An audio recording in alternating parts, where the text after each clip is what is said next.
আসসালামু আলাইকুম দর্শক, আজকে আমি আপনাদের নিয়ে যাব যশোরের বেনাপোল স্থলবন্দরে। বেনাপোল প্রবেশ করতেই প্রথমে চোখে পড়বে অনেক সুন্দর একটি গেট।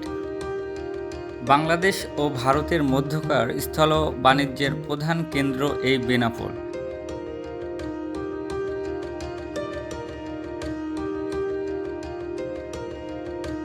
আসসালামু আলাইকুম দর্শক, আমি এখন আছি যশোর বেনাপোল স্থলবন্দরে।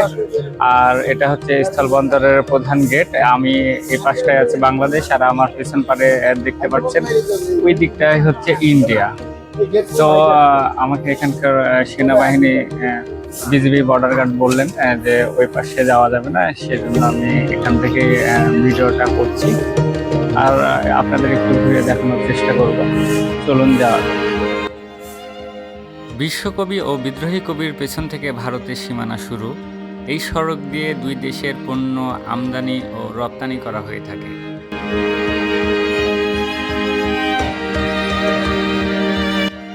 আর এই খাত থেকে কলকাতা শহরের দূরত্ব মাত্র ৮০ কিলোমিটার।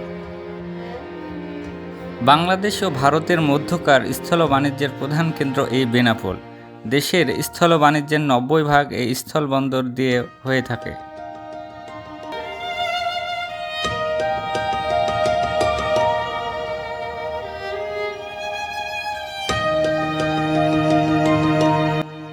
দর্শক, এটি হচ্ছে আন্তর্জাতিক প্যাসেঞ্জার টার্মিনাল। আমরা এখন এর ভিতরে প্রবেশ করে আপনাদের এর পরিবেশ দেখাবো।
দর্শক, এখন যে গেটটি দেখছেন, এই সড়ক দিয়ে এই দুই দেশের পণ্য আমদানি ও রপ্তানি করা হয়ে থাকে। এটি হচ্ছে যশোর বেনাপোল রেলওয়ে স্টেশন। এই স্টেশনটা দেখতে অনেক সুন্দর ও মনোমুগ্ধকর।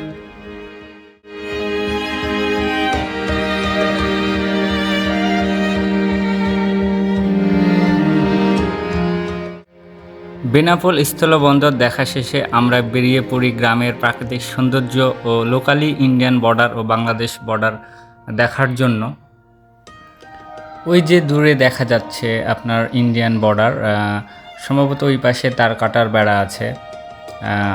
এই পাশটা বাংলাদেশ আর ওই পাশটা ইন্ডিয়া। এখানে আরেকটু স্পষ্টভাবে বুঝতে পারবেন, আলো জ্বলেছে। যে টাওয়ারে যে আলোগুলো জ্বলছে ওই পাশটা হচ্ছে ইন্ডিয়া, টাওয়ারের আলোর এই পাশে যেটা সেটা হচ্ছে বাংলাদেশ। প্রায় সন্ধে লেগে এসেছে, সেজন্য টাওয়ারের আলোগুলো জ্বালিয়ে দেওয়া হয়েছে।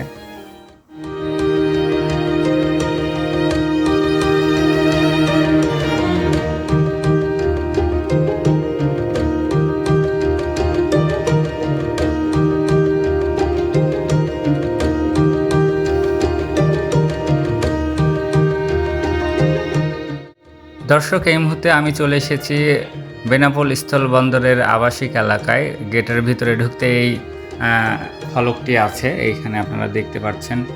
তারপরে আমরা এর ভিতরটা একটু ঘুরে দেখি। একটা সুন্দর মাঠ, অনেক সুন্দর একটা পরিবেশ, যেটা জাহিদুল আমাদের বলছিলেন। সুন্দর একটি রাস্তা, সব মিলিয়ে বলতে গেলে আবাসিকের পরিবেশটা অনেক সুন্দর, অনেক নিরাপত্তা বেষ্টিত একটি এলাকা। এর পরিবেশটাও আমাকে খুব ভালো লেগেছে।